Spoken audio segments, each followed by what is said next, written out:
Dear friends, welcome to the today's lecture. पिछले lecture में हमने ऑपरेटर्स के बारे में चर्चा की थी। आज हम उसी चर्चा को आगे बढ़ाते हैं। सबसे पहले हम बात करते हैं eigen function and eigen values, अर्थात आइगन फलन व आइगन मान। जब किसी संकारक ए डेगर की किसी फलन साई पर क्रिया से अगर वही फलन किसी नियत राशि से गुणा होकर के हमें प्राप्त होता है तो हम कहते हैं कि फलन संकारक का आइगन फलन है, और जो नियतांक प्राप्त होता है उसे हम उसका आइगन मान कहते हैं। जैसे समीकरण नंबर 1 में हमने लिखा है ए साई बराबर स्मॉल ए साई, जहाँ स्मॉल ए एक नियतांक है जिसे हम आइगन मान कहते हैं। इन जनरल स्मॉल ए एक कॉम्प्लेक्स क्वांटिटी हो सकता है, लेकिन जब हम क्वांटम यांत्रिकी के बारे में चर्चा करते हैं तो हमारी जितने भी प्रेक्षण योग्य राशियां हैं जिन्हें हम क्वांटम यांत्रिकी में डायनामिकल वेरिएबल अर्थात गतिकीय चर कहते हैं, उनके संगत जितने भी ऑपरेटर्स हैं वे हर्मिशियन ऑपरेटर होते हैं और उन सब के आइगन मान हमेशा रियल होते हैं। डीजनरेसी अर्थात अपभ्रष्टता। जब किसी एक संकारक ए कैप के लिए एक आइगन मान स्मॉल ए के संगत एक से अधिक परस्पर स्वतंत्र फलन साई 1 साई 2 आदि होते हैं, जैसे हम कहें a cap psi 1 equal to small a psi 1, a cap psi 2 equal to small a psi 2 etcetera, तो ये आइगन मान अपभ्रष्ट तथा ये जो गुण है अपभ्रष्टता कहलाता है। अर्थात आइगन मान के संगत रैखिक स्वतंत्र फलनों की संख्या अपभ्रष्टता की कोटि कहलाती है। डीजनरेसी, और जिसे हम कहें degree of degeneracy. Orthogonality of eigen functions, eigen फलनों की लंबकोणिकता। यदि दो तरंग फलन साई व phi integration of psi star phi dv equal to 0 प्रतिबंध का पालन करते हैं तो ये दोनों फलन परस्पर लंबकोणिक अर्थात ऑर्थोगोनल कहलाते हैं। नॉर्मलाइजेशन, प्रसामान्यीकरण। यदि किसी तरंग फलन साई के लिए integration of psi star psi dv equal to 1 हो तो तरंग फलन साई नॉर्मलाइज्ड अर्थात प्रसामान्यीकृत कहलाता है। इन दोनों कंडीशंस को अर्थात ऑर्थोगोनैलिटी और नॉर्मलाइजेशन को हम एक साथ में लिख सकते हैं कि यदि कोई दो फलन फाई और फाई साई, या ऐसे कह दें साई एन और साई एम,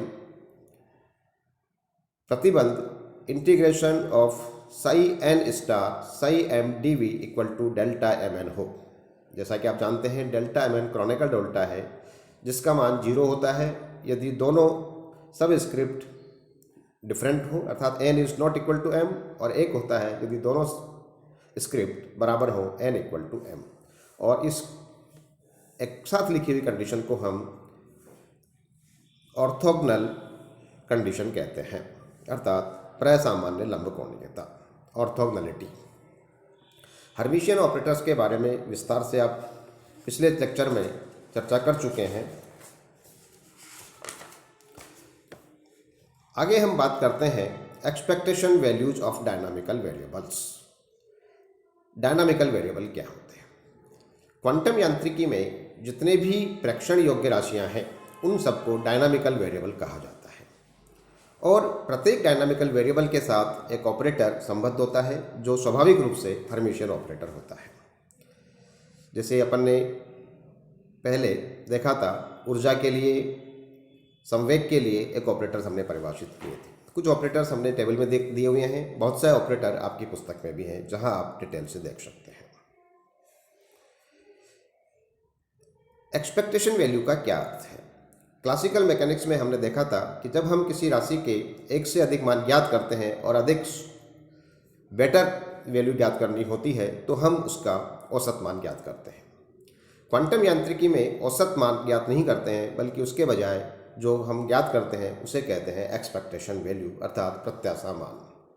क्योंकि क्वांटम यांत्रिकी में निश्चितता नहीं होती है, बल्कि हम किसी भी चीज़ को तरंग फलन की जब हमने सिग्निफिकेंस या उसका इंटरप्रिटेशन पढ़ा था तो कहा था कि वह एक तरह से प्रोबेबिलिटी के रूप में व्यक्त होता है। तो इसलिए चूंकि प्रोबेबिलिटी के रूप में होता है तो इसलिए हम एक्सपेक्टेशन वैल्यू परिभाषित करते हैं।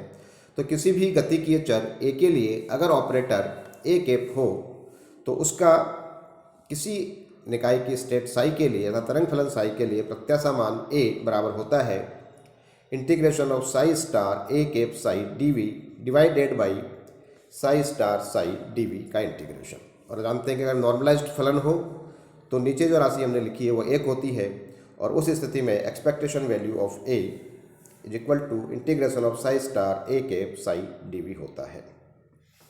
तो इसलिए हम उदाहरण के लिए स्थिति, संवेग आदि बहुत सारी राशियों के मान ज्ञात कर सकते हैं। क्वांटम यांत्रिकी में की विस्तार से चर्चा करने के लिए हम कुछ पोस्टुलेट्स परिभाषित किए हुए हैं जो मैं एक बार आपकी पुस्तक में बहुत विस्तार से भी दिए हुए हैं, लेकिन मैं आपके लिए पढ़ रहा हूँ कि प्रत्येक भौतिक निकाय की अवस्था के लिए एक अवस्था फलन साई संबद्ध किया जा सकता है जो भौतिक निकाय की अवस्था को पूर्ण रूपेण व्यक्त करता है। दूसरा है अध्यारोपण का सिद्धांत कि यदि किसी भौतिक निकाय समूह की एक अवस्था के संगत फलन साई हो और दूसरी अवस्था के फलन साई 2 हो तो इनका रैखिक संयोजन साई 1 और साई 2 का जो फलन बनेगा लीनियर कॉम्बिनेशन वो भी एक अवस्था को बताता है। प्रत्येक गतिकीय चर के साथ एक लीनियर ऑपरेटर संबद्ध होता है। प्रत्येक भौतिक निकाय के लिए किसी गतिकीय चर राशि साई के परिशुद्ध मापन में केवल संकारक ए के आइगन मान ही प्राप्त होते हैं। और गतिकीय चर का प्रत्याशा मान, जैसा कि हमने जिसको औसत मान भी समझ सकते हैं, आपको परिभाषित किया था। एक भौतिक निकाय की किसी गतिकीय अवस्था को वर्णित करने वाला तरंग फलन साई किसी गतिकीय चर से संबंधित संकारक के आइगन फलनों के रैखिक संयोजन के रूप में लिखा जा सकता है। और भी आपके कुछ हैं जो आप विस्तार से देख सकते हैं। इन ऑपरेटर्स के क्रम विनिमयिक संबंध हमने विस्तार से लिखे हैं जिसको आप देख सकते हैं। और यदि आपको कोई कठिनाई हो तो आप मेरे से इस बारे में चर्चा कर सकते हैं। Thank you.